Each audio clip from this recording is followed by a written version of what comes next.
बिस्मिल्लाहिर्रहमानिर्रहीम। अस्सलाम वालेकुम नाज़रीन, आप देख रहे हैं यूट्यूब चैनल प्योर देसी पकवान। और आज मैं जो रेसिपी लेके आई हूँ, सादा कौरमा बनाएंगे।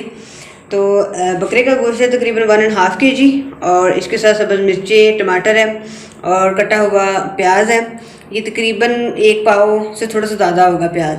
और हस्बे ज़ायका नमक है, दही की 1 प्याली है, 2 खाने के चम्मच मिर्चें हैं और 1 चाय का चम्मच हल्दी है, और इसके अलावा सब्ज़ लहसुन है कटा हुआ। तो इसके अलावा बाकी चीज़ें साथ साथ हम ऐड करते हैं। हम शुरू करते हैं। कौरमा बहुत ही मज़ेदार रेसिपी बनने वाली है। सबसे पहले हम बर्तन में ऐड करेंगे कटा हुआ प्याज, और इसी के साथ हम गोश्त ऐड कर देते हैं।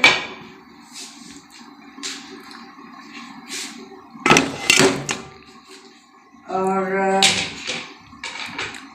दही की प्याली भी इसी में ऐड कर देंगे हम। अभी नमक ऐड कर देंगे।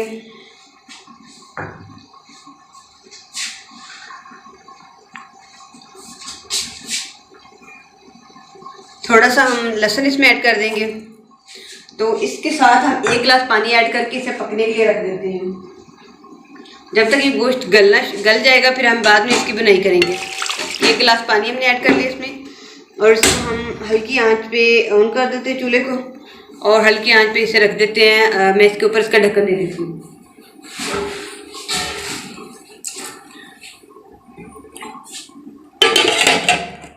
अब हम देखें कि पानी बिल्कुल खुशक हो चुका है और गोश्त भी गल चुका है। अब हम इसमें मिर्चें और टमाटर मैंने ग्राइंड कर लिए थे, वो मैं इसमें ऐड करूँगी। लहसुन भी इसी में है।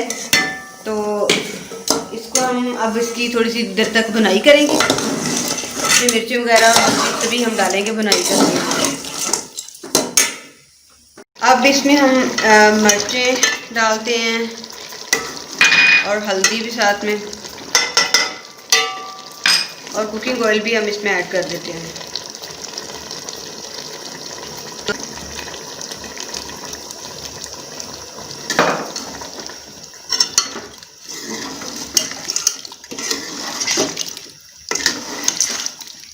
अब इसकी बुनाई करूँगी साथ साथ।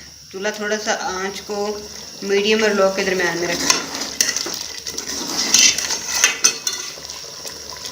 आधा चम्मच इसमें काली मिर्च पाउडर डाल देती हूँ, थोड़ा सा धनिया,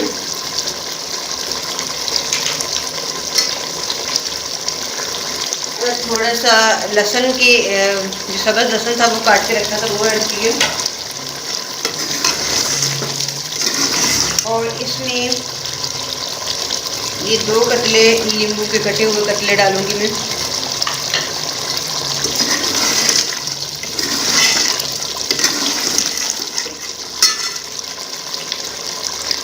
हमारा कौरमा बिल्कुल तैयार है।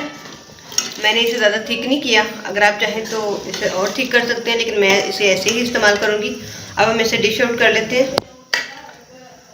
इन्हें आप बॉयल राइस के साथ, रोटी के साथ, और आप इसे इस्तेमाल कर सकते हैं नान के साथ और चावलों के साथ आप इसे ले सकते हैं। नाज़रीन, आप इसे ट्राई कीजिएगा इस रेसिपी को अपने पास, और मुझे बताइएगा कमेंट बॉक्स में कैसी बनी है। और अपना बहुत सारा ख्याल रखिएगा, और अपने इस चैनल का भी। अल्लाह हाफिज़।